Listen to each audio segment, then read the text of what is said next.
Assalamualaikum warahmatullahi wabarakatuh. Perkenalkan, nama saya Cici Rahma Arbain. Di video kali ini, saya akan membahas tentang sejarah masuknya Islam di Rokan Hilir.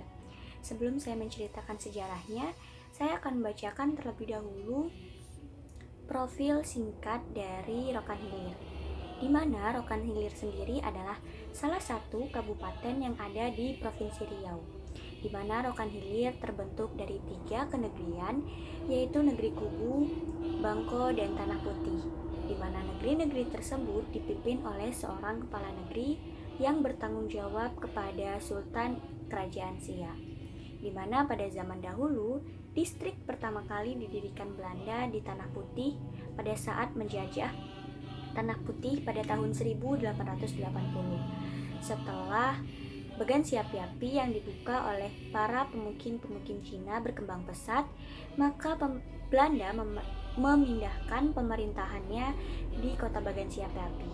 Lalu Bagan Siapi-Api menjadi berkembang setelah Belanda membangun pelabuhan-pelabuhan modern dan terlengkap di kota Bagan Siapi-Api guna mengimbangi pelabuhan-pelabuhan lainnya di Selat Malaka hingga Perang Dunia Pertama usai. Setelah kemerdekaan Indonesia, Rokan Hilir digabungkan ke dalam Kabupaten Bengkalis, Provinsi Riau. Adapun batas kewedanan Bagan Siapi-Api yang terdiri dari Kecamatan Tanah Putih, Kubu, dan Bangko, serta Kecamatan Pemekaran, yaitu Kecamatan Rimba Melintang dan Kecamatan Bagan Sinembah, kemudian pada tanggal 4 Oktober 1999 ditetapkan oleh Pemerintah Republik Indonesia sebagai kabupaten baru di Provinsi Riau yang sesuai dengan Undang-Undang Nomor 53 Tahun 1999. Kemudian dalam Undang-Undang Nomor 34 Tahun 2008 ditetapkanlah Bagan Siapi-Api sebagai ibu kota Kabupaten Rokan Hilir. Adapun batas-batas wilayah Kabupaten Rokan Hilir yaitu sebelah utara berbatasan dengan Provinsi Sumatera Utara dan Selat Malaka, kemudian sebelah selatan berbatasan dengan Kabupaten Bengkalis dan Kabupaten Rokan Hulu, lalu sebelah timur berbatasan dengan Kota Dumai, dan sebelah barat berbatasan dengan Provinsi Sumatera Barat. Selanjutnya, saya akan menjelaskan tentang sejarah masuknya Islam di Rokan Hilir, di mana Samudra Pasai berperan dalam mengislamkan beberapa wilayah di Nusantara, termasuk Rokan Hilir. Kehadiran Portugis di Samudra Pasai menyebabkan banyak ulama atau keluarga kerajaan hijrah meninggalkan Pasai menuju Rokan. Pada masa inilah kemungkinan negeri-negeri di Rokan Hilir atau Riau pada umumnya menganut agama Islam. Tidak mengherankan apabila sejak abad ke-15 kerajaan Rokan sudah diperintah oleh seorang raja yang berasal dari keturunan Sultan Sidi yang merupakan saudara Sultan Siak.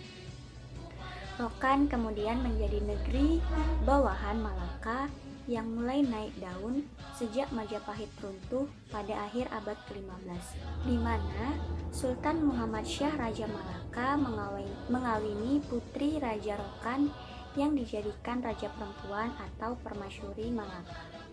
Setelah dominasi Majapahit pudar di Sumatera, Aru, Pasai, Siak, Rokan, Kampar, Indragiri, Jambi, dan lain-lain menjadi negeri bawahan Malaka.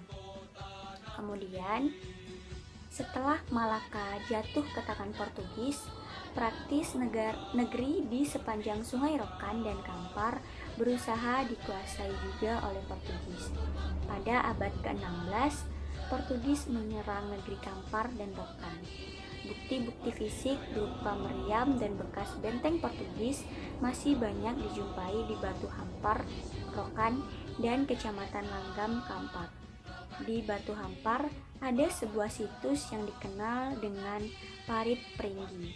Pertempuran antara pasukan Portugis dan pasukan gabungan dari Indragiri, Jambi, dan Aru di bawah koordinasi Sultan Mahmud yang merupakan Raja Malaka yang melarikan diri ke Bintan. Kemudian, setelah kerajaan Rokan yang berpusat di Pekaitan hancur, muncul kerajaan Tanah Putih, kerajaan Bangko, dan kerajaan Kubu di wilayah Rokan Hilir.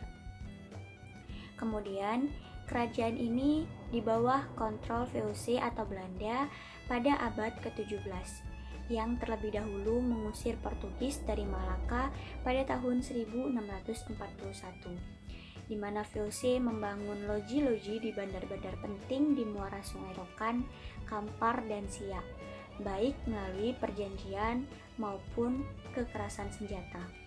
Memasuki abad ke-18, Siak di bawah Raja Kecil muncul menjadi kekuatan politik penting di wilayah Riau dan sekitarnya.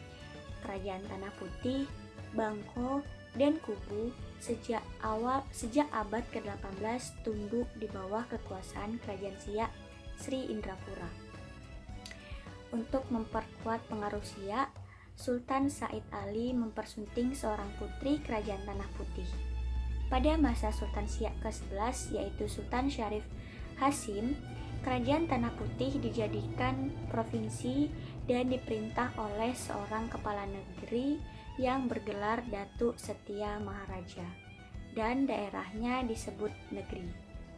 Sementara di daerah Rokan Hulu, rajanya bergelar Yang Dipertuan dan daerahnya disebut Luha, peninggalan Kerajaan Rokan. Yang pertama, Candi Sintong. Candi Sintong di wilayah Kecamatan Tanah Putih, Kabupaten Rokan Hilir. Lokasi Candi Sintong berjarak sekitar 200 meter dari tebing Sungai Rokan, sekitar 350 meter di sebelah barat lokasi penyeberangan. Sisa bangunan peninggalan budaya Hindu-Buddha itu memiliki arah hadap ke timur ke arah ruas Sungai Rokan, di mana candi tersebut hanya dapat dikesan dari bekas-bekasnya seperti struktur bangunan dengan batu bata merah. Dahulu, masyarakat setempat menyebutnya dengan nama Candi Balik Bukit, dan belakangan orang mengenalnya dengan Candi Sintong. Yang kedua adalah Candi Sedinginan. Candi Sedinginan terletak di Desa Sedinginan, Kecamatan Tanah Putih, Kabupaten Rokan Hilir. Candi ini memiliki ketinggian 22 meter di atas permukaan laut, di mana struktur candi sudah tidak dapat dilihat secara utuh. Hanya ditandai beberapa batu bata merah di sekitar tapak dan bahkan di sumur dan dapur rumah.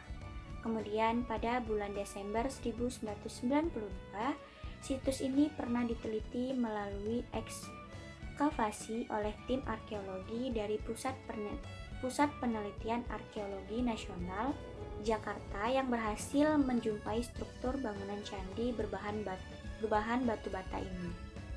Temuan sertanya adalah fragmen gerabah. Belum ada perkiraan usia candi tersebut. Namun, dapat dimungkinkan bahwa Candi Sedinginan adalah peninggalan dari masa Kerajaan Rokan Hindu-Buddha atau Kerajaan Kandis yang sudah ada pada abad ke-14 Masehi sebagaimana disebutkan dalam kitab Negara Kertagama. Kemungkinan pada masa ini daerah Rokan Hilir dikuasai oleh Kerajaan Rokan. Karena itu, peninggalan-peninggalan berupa reruntuhan Candi Sintong dan Candi Sedinginan di Kecamatan Tanah Putih, Kabupaten Rokan Hilir merupakan peninggalan Kerajaan Rokan. Dari hasil ekskavasi tahun 1992 sampai 1993, di Candi Sintong diperkirakan candi ini dibangun pada abad ke-12 sampai 13 Masehi.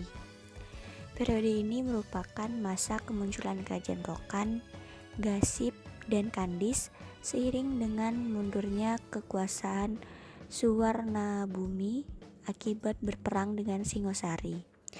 Mundurnya peranan Suwarnabumi dimanfaatkan oleh Malik As-Saleh untuk membangun Kerajaan Samudra Pasai tahun 1283 bersamaan dengan didudukinya Istana Suwarnabumi oleh pasukan Singosari. Peninggalan-peninggalan sejarah berbentuk makam-makam kuno di Rokan Hilir yang berdekatan dengan reruntuhan candi hampir dapat dipastikan merupakan peninggalan atau makam para bangsawan atau ulama di beberapa kerajaan Islam seperti Kerajaan Rokan, Kerajaan Bangko, Tanah Putih, dan Kerajaan Kubu. Berdasarkan kedekatan makam-makam dengan situs candi, diperkirakan proses Islamisasi telah menyentuh kalangan elit kerajaan Rokan Hindu-Buddha, dan mereka kemudian menjadikan Islam sebagai agama kerajaan pada abad ke-15 Masehi.